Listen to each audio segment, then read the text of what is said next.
بسم اللہ الرحمن الرحیم رب اشرح لی صدری ویسر لی امری واحلل عقدۃ من لسانی یفقهوا قولی۔ آج ہم اللہ کا نام لے کر سورۃ الزلزال کا مطالعہ کر رہے ہیں۔ اذا زلزلت الارض زلزالها واخرجت الارض اثقالها، جب زمین ہلا دی جائے گی، وَأَخْرَجَتِ الْأَرْضُ وَأَثْقَالَهَا، اور وہ اپنے خزانے اگل دے گی، یعنی زمین کے اندر جتنے بھی لوگ دفن ہیں یا خزانے ہیں وہ اگل دے گی۔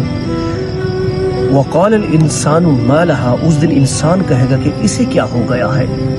یعنی انسان اپنی حیرانی کا وہ اظہار کرے گا کہ اسے کیا ہو گیا ہے، یعنی یومئذ تحدث اخبارها، وہ سب زمین اپنے اوپر جتنے بھی حالات گرد ہوں گے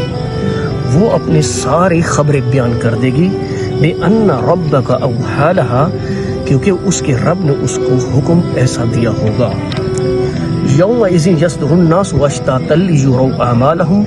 اس دن لوگوں کو جمع کر کے ان کو لے جایا جائے گا ان کے اعمال دکھانے کے لیے۔ فَمَنْ يَعْمَلْ مِثْقَالَ ذَرَّةٍ شَرًّا خَيْرًا يَرَهُ وَمَنْ يَعْمَلْ مِثْقَالَ ذَرَّةٍ شَرًّا يَرَهُ، اور جس نے ذرے کے ہم وزن بھی نیکی کی ہوگی وہ اسے اپنی آنکھوں سے دیکھے گا، اور جس نے اپنے ذرے کے ہم وزن بھی برائی کی ہوگی وہ اس کو بھی اپنی آنکھوں سے دیکھے گا۔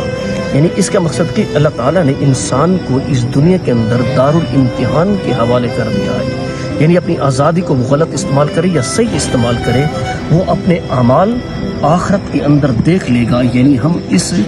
کے آگے اللہ تعالیٰ نے ہمیں یعنی کہ انسان کو دنیا کے اندر دارالامتحان بنایا ہے۔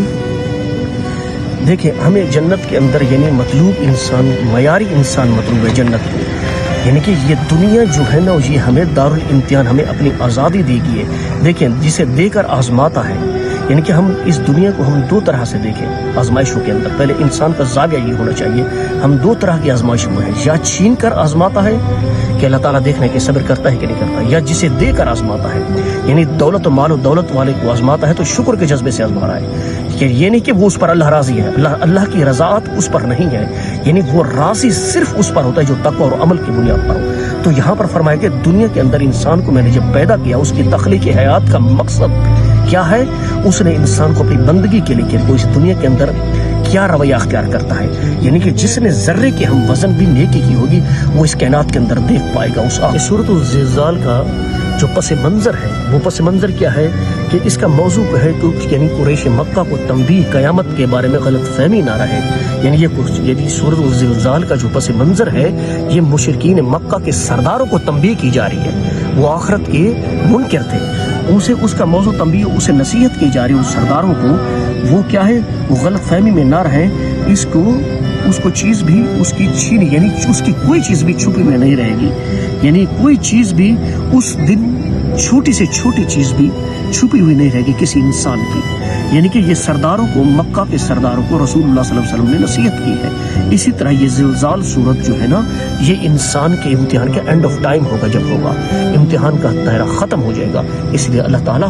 ہمیں اور آپ کو اس دنیا کے اندر عمل صالح کرنے کی توفیق اور فکر عطا فرمائے۔ وآخر دعوانا ان الحمد للہ رب العالمین۔